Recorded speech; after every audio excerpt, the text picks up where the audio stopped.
Assalamu alaikum wa rahmatullah. Bismillah, alhamdulillah, wa salatu wa salamu ala rasulillah wa ala alihi wa sahbihi wa man wala. What we're going to look at now in this fourth episode is intimacy and attraction.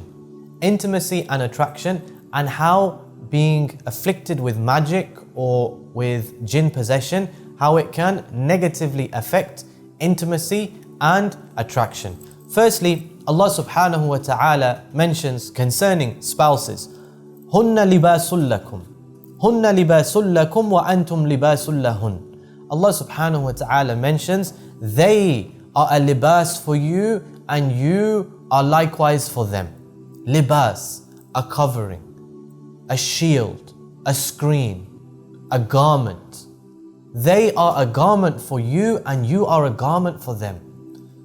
Physical attraction and physical relations are very, very important in marriage. In fact, the Messenger sallallahu alaihi wasallam, he told us, "O young men, ya ma'ashar al-shabab, O collection of young men, whoever amongst you is able to get married, then let him get married, because it's a shield and it's a protection."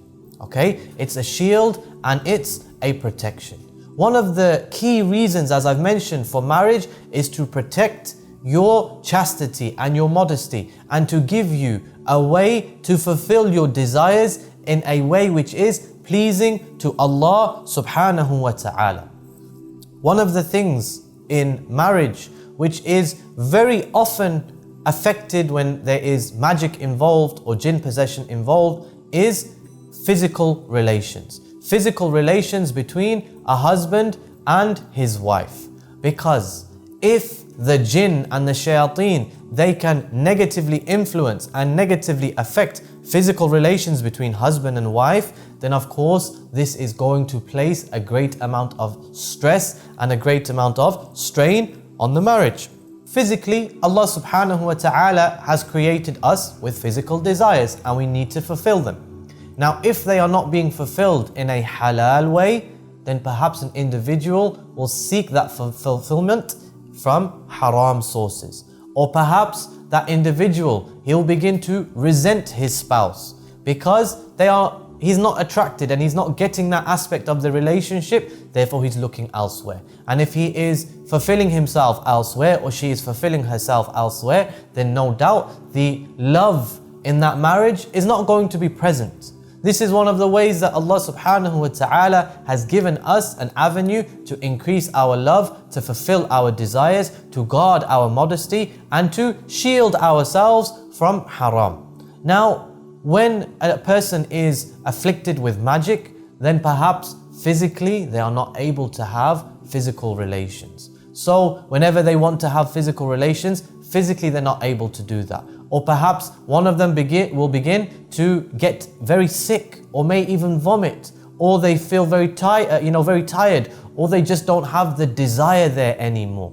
Again, I don't want anybody to think that they are possessed if they have these type of problems, because there's other ways and means that we diagnose whether a person is possessed or under the influence of magic. And I don't want anybody to self-diagnose based on these videos. If you have any questions, then by all means, you can email us at express@mybetterhalf.com. Email us with your signs and symptoms, your questions, and inshallah somebody will reply. Or get in touch with a person who does ruqya, and that person can give you a more detailed response, inshallah. However, not being able to physically fulfill yourself, it's going to place stress and strain on the relationship, as we have mentioned.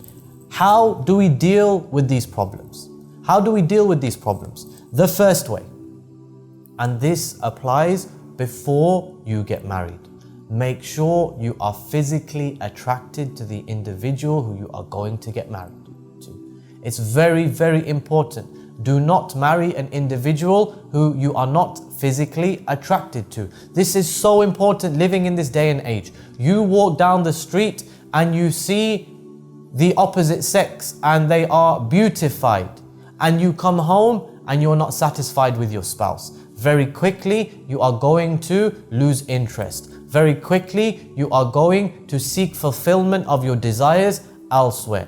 A man, he came to the Messenger sallallahu alaihi wasallam and he informed him that he was going to get married. And the Prophet ﷺ asked him, have you seen the woman?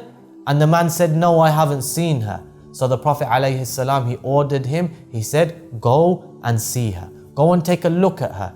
This shows the importance of being physically attracted.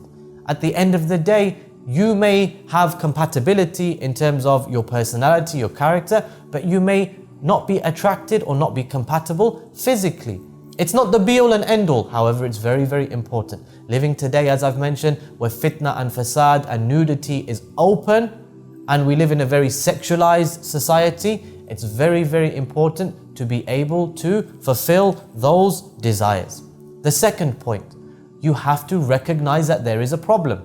Because if you don't recognize that there is a problem, then how are you going to seek a cure? So it's very, very important that you recognize that there may be an issue. When we first got married, we were physically, sexually attracted and we were able to fulfill our desires. Suddenly, something has changed. Suddenly, there is an adverse feeling, adverse emotions when we want to have physical relations or these type of things.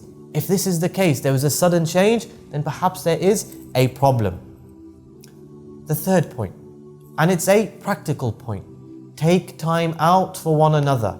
Take time out for one another. When you get home, don't constantly be playing on your iPhone, don't constantly be on your iPad or the internet, don't constantly just be sat in front of the TV. When you get home and you're in one another's company, be in one another's company. Don't have a three-way relationship. You, your wife and your smartphone. Don't have it like this. Your relationship between your wife is more important than your Facebook. It's more important than your Twitter. It's more important than your Instagram or whatever it may be. Your relationship between you and your wife, you and your children, these are golden moments. Do not let social media come between you. And I have a question, and it's a very important, very serious question. Does your smartphone know more about you than your spouse? Does your smartphone know more about you than your spouse? Do you know more about your favorite football team than you do about your son and daughter? Do you know more about your hobby than you do about your own family? If this is the case, then these things, they need to be put to one side. Practically, for example, keep a basket by your door.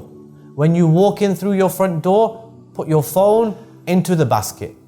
Everybody puts their phone into this basket. Family time is family time. This is where we eat together and we discuss our day and we talk about it. By Allah, these moments that you spend and you invest in your family now, at this moment in this family time, they are more valuable than anything. This is what your children will remember. This is what your spouse will remember, making them feel loved. And if they feel loved, then of course the physical side of the relationship, that will also blossom. But of course, look, if you're doing all of these things and that physical side is not blossoming, then perhaps there is an issue with magic. Because when the magic, it takes effect, then sometimes, in fact very often, then it has a effect on the physical side of the relationship, where the two people, they do not want to be physically intimate with one another. Understand that marriage is like a tree. You have to water that tree and you have to nurture that tree, because if you don't, it's not going to grow. If you don't give it food, it's just going to starve and it's going to wither away and eventually die out. So water that marriage, look after that marriage, and make dua that Allah puts barakah and blessings in your marriage. And finally, be patient with one another. If one of the spouses is feeling nervous at these moments of sexual intimacy, then be patient with one another, especially if you're newly married and you haven't experienced these things before. Be patient with one another. Be patient with one another. And if there is a ruqya related issue like a jinn possession or a magic issue, then it's especially important that you be patient with one another. If you become angry, you lose patience, you become upset, at that moment the jinn will know that what they are doing, it is working. So be patient with one another. Make that ruqya, and we can talk about ruqya later on, inshaAllah. Make that ruqya, make that dua, be patient with one another, invest that time, water your marriage, and see the fruits, and then you will begin to reap them bi'idhnillahi tabaraka wa ta'ala. Ultimately, Allah subhanahu wa ta'ala knows best. Assalamu alaikum wa rahmatullahi wa barakatuh.